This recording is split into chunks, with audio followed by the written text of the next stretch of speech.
Hello hi అండి, welcome to నా వంటింటి రుచులు. ఇవాళ ములక్కాడ టమాటో కర్రీ చేద్దామా? అది ఈజీగా మన ఇంట్లో ఉండే వాటితోనే. ఇలాగా మనం తీసుకున్న వెజిటేబుల్స్ అన్నీ మంచిగా వాష్ చేసేసుకుని కట్ చేసేసుకుందాము.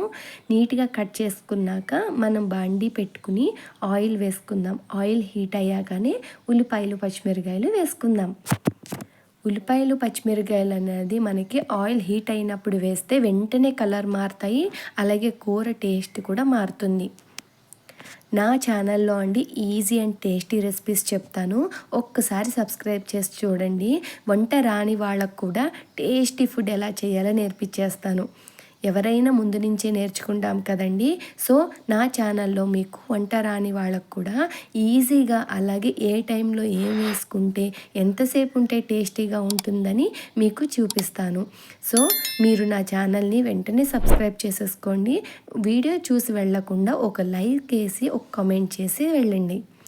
సో మనకి త్వరగా కుక్ అయిపోవాలి, ఆనియన్స్ త్వరగా మగ్గిపోవాలంటే సాల్ట్ అండ్ టర్మరిక్ కూడా, పసుపు కూడా ముందుగానే వేసేసుకోవాలి. నేను కళ్ళుప్పునే ఎక్కువ వాడతానండి కూరల్లోకి, కళ్ళుప్పు వాడితేనే మంచిది కూడా.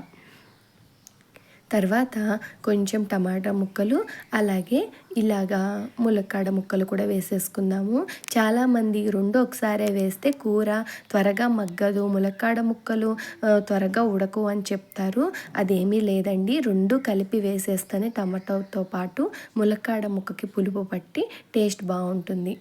ఇప్పుడు కాసేపు లిడ్ క్లోజ్ చేసేసి మసాలా పేస్ట్ని ప్రిపేర్ చేసేసుకుందాం. మసాలా పేస్ట్కి మనము కొన్ని వెల్లుల్లిపాయలు, 4 జీడిపప్పులు, సో ఇంట్లోనే వాడుతున్నాం కదండి, అందుకని నేను కొన్ని జీడిపప్పులు వేస్తాను. ఎక్కువ అయితే ఎక్కువ వేసుకోవాలి, దీనికేం ఎక్కువ అవసరం లేదు. కొంచెం జీలకర్ర, 2 టేబుల్ స్పూన్లు నువ్వులు వేస్తున్నాను. సో చూసారా, మన ఇంట్లోనే ఎంత టేస్టీగా చేసుకోవచ్చో. అలాగే ఇంట్లో ఉన్న ఇంగ్రీడియంట్స్ చేసుకుంటే మన ఆయిల్ తక్కువ పడుతుంది, అలాగే హెల్దీ కూడా. ఇప్పుడు ఈ మసాలా పేస్ట్ని మనం కూరలో వేసేసుకుందాము.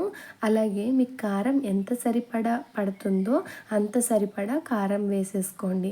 ఇలాగ ఒకసారి కలుపుకుని మీరు మసాలా పేస్ట్ వేసేసి తర్వాత కొంచెం కారం కూడా వేసేసుకోండి. వేసాక బాగా కలపండి. మీరు వాటర్ ఏమి ఎక్కువ పోయకండి, టమాటో ఉంటుంది కదా, సో ఆ వాటరే సరిపోతుంది.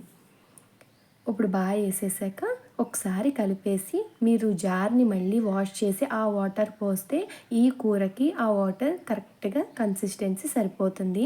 మీరు వీడియో ఎండ్ వరకు చూస్తే మీకు దేంట్లో ఏం చేస్తే, ఎప్పుడు ఏం చేస్తే మనకి కూర అన్నది టేస్టీ, అలాగే రెసిపీ అన్నది అవుట్పుట్ బాగా వస్తుందని మీకు అర్థమవుతుంది. సో అందుకే మన తెలుగు వాళ్ళందరూ కూడా లాస్ట్ వరకు చూస్తే వంట రాని వాళ్ళకు కూడా super and tasty recipes prepare చేసేయచ్చండి. రెసిపీస్ అంటే వంట రాని వాళ్ళు ఎవరు ఉండరు, కానీ ప్రాసెస్ ఒక్కటే డిఫరెంట్ ఉంటుంది. సో అందుకే వీడియోని స్కిప్ చేయకుండా చూసేయండి.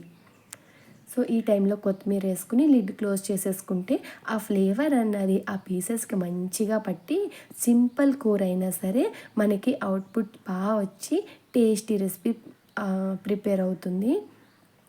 సో ఇలా కలిపేసుకున్నాక ఒక 5 మినిట్స్ ఉంచితే మనకి ములక్కాడ ముక్క ఉడికిందని ఎలా తెలుస్తుందంటే లోపల ఉన్న సీడ్ బయటకు వస్తుంది కొంచెం, అప్పుడు మనకి బాగా పర్ఫెక్ట్గా ములక్కాడ ముక్క కుక్ అయినట్టు. ఇప్పుడు 2 మినిట్స్ ఉంచి మనము కూరని సర్వ్ చేసేసుకుందాం. ఇది రోటీస్ అండ్ చపాతీస్ అలాగే రైస్ కూడా చాలా మంచి కాంబినేషన్ అండి. ఒక్కసారి ఖచ్చితంగా మీ ఇంట్లో ట్రై చేసేయండి.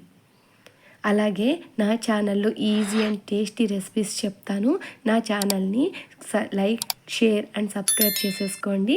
కూర ఎలా వచ్చిందో కమెంట్ చేయడం మాత్రం మర్చిపోకండి.